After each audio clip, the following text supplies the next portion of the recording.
welcome back to the Healing Motherhood Podcast. This is your host, Alexis Stearns, and today we are finishing up our series about the body after birth trauma. So before we start, I just want to remind you why we're here. This is a space to promote healing for moms, because when we heal motherhood, I truly believe that we heal the earth. We heal the entire world. Our ripple goes far and wide, from ourselves to our children, to our children's friends and families, to our descendants. So thank you so much for being here, and thank you for taking this initiative to heal. It is the most important work you can do.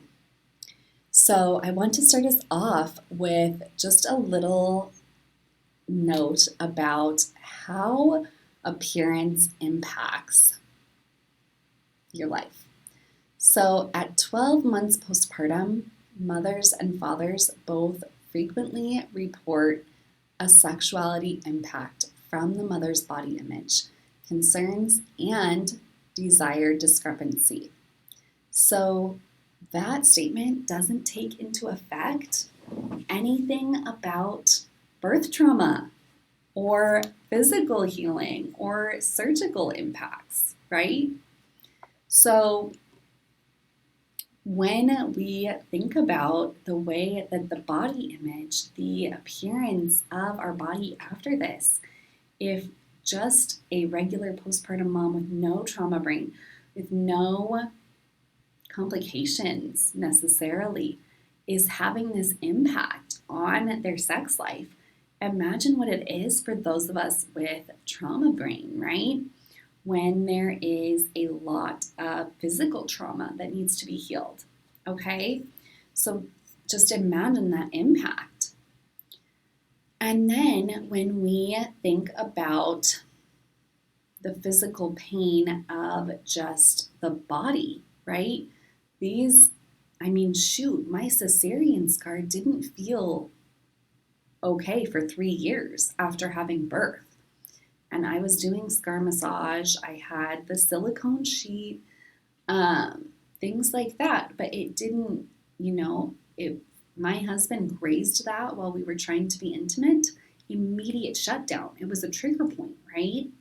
And so there's not just that, but then the changes elsewhere, the physiological changes that happen after having a baby, not to mention the hormones, the way that the hormones impact our drive and our lubrication, right? Which is like the only thing that you hear, but there's so much more to it than adding more lube. So when we think about the way that appearance impacts our intimacy with our partner, when we think about the physical pain and the impact of scar healing, episiotomies, tearing, any other complications, right?